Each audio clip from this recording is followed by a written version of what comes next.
تو سلامت رہے۔ اس کا طریقہ شریعت نے یہ مقرر فرمایا کہ جانور کو جب ذبح کرنا ہو تو اس کے گلے میں 4 قسم کے راستے ہوتے ہیں جن کو 4 رگیں بھی کہا جاتا ہے۔ ایک گلے کے اندر جو راستہ ہوتا ہے وہ سانس لینے کا ہے، جس سے سانس آتا ہے،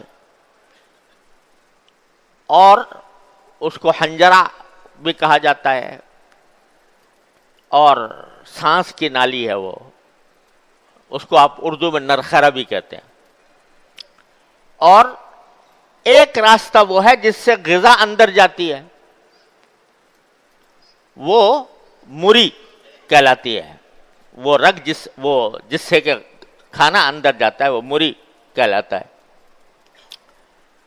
اور 2 خون کی رگیں ہیں جن کو ودجین کہتے ہیں۔ ان 4 رگوں کو کاٹ کر ذبح کیا جاتا ہے، اور شرعاً یہ ضروری ہے کہ ان 4 میں سے کم از کم 3 رگیں کٹ جائیں تو جانور حلال ہوگا۔ اگر مثلا 2 کٹیں اور 2 نہ کٹیں حلال نہیں ہوگا جانور۔ تو 3 رگوں کو کاٹنا یہ ضروری ہے، اور اسی سے پھر کیا ہوتا ہے کہ یہ کٹنے کے نتیجے میں موت آسانی سے جانور کے اوپر آ جاتی ہے، روح اس کی آسانی سے قبض ہو جاتی ہے۔ اللہ تعالیٰ نے یہ طریقہ ہمیں بتایا ہے۔ اس کا ایک فائدہ تو یہ ہے کہ جانور کو تکلیف کم سے کم ہوتی ہے۔ اگر اور کہیں سے آپ اس کو مار کے قتل کرنا چاہو گے تو اس کو تکلیف زیادہ ہوگی، زیادہ تڑپے گا، جان زیادہ دیر میں نکلے گی، لیکن اس طرح اس کی جان آسانی سے نکل جاتی ہے۔ ایک فائدہ تو یہ ہے۔ دوسرا فائدہ یہ ہے کہ اس جانور کے اندر جتنا خون ہوتا ہے وہ بہت پریشر کے ساتھ تیزی سے باہر نکل جاتا ہے، اور خون کا کوئی حصہ جسم کے اندر باقی نہیں رہتا۔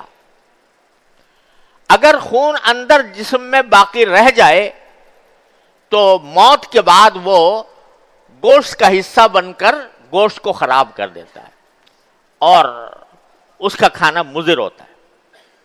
تو اللہ تبارک و تعالیٰ نے یہ طریقہ مقرر فرمایا کہ 4 میں سے کم از کم 3 رگیں کاٹ دو، خون خوب بہہ جائے، اتنا بہہ جائے کہ اندر اس کے رہنے کا کوئی راستہ نہ رہے۔ یہ اللہ تبارک و تعالیٰ نے یہ طریقہ بتایا، اور اس سے زیادہ بہتر کوئی اور طریقہ جانور کو مارنے کا کوئی اور اس سے بہتر طریقہ نہیں ہے۔ آج کل مغربی ملکوں میں یہ طریقہ چل پڑا ہے کہ پہلے جانور کو بے ہوش کرو، بے ہوش کر کے اس کو قتل کرو، اور کہنا ان کا یہ ہے کہ اس سے تاکہ اس کو تکلیف کم ہو۔ حالانکہ جو بے ہوش کرنے کے جو طریقے ہیں وہ خود اتنے تکلیف دہ ہیں، میں نے خود اپنی آنکھوں سے دیکھا ہے۔ کس طرح بے ہوش کرتے ہیں کہ ایک ریوالور جیسی چیز ہوتی ہے، پستول جیسی چیز ہوتی ہے، اس میں سے ایک سلاخ، لوہے کی سلاخ نکلتی ہے، وہ اس گائے کے پیشانی پر اس کو ریوالور کی طرح مارتے ہیں تو وہ اتنی موٹی لوہے کی سلاخ وہ ماتھے کے اندر گھس جاتی ہے اور جانور گر پڑتا ہے۔ اب کہتے ہیں بے ہوش ہو گیا لہذا ہم اس کو کاٹ دیں گے تو اس کو تکلیف نہیں ہوگی۔ خود بے ہوش کرنے کا جو عمل ہے، یا بعض اوقات کرنٹ لگاتے ہیں، بجلی کا کرنٹ لگاتے ہیں، تو بجلی کا کرنٹ لگانے سے اس کو اور زیادہ تکلیف ہوتی ہے۔ اور ایک مسلمان انجینئر نے، مسلمان سائنسدان نے تحقیق کر کے بتایا کہ اس عمل میں جو تکلیف ہے وہ کئی گنا زیادہ ہے بنسبت ذبح کرنے کی، لیکن ایک عمل ہے جو چلا آ رہا ہے، اللہ بتائے۔ تو ایک تو اللہ تعالیٰ نے آسان طریقہ بتایا، اور اس کا نتیجہ یہ ہے کہ خون سارا کا سارا نکل جاتا ہے۔ اور جو اور طریقے ہیں جھٹکے کے ذریعے ہلاک کرنے کا یا یہ کرنے کا، اس میں خون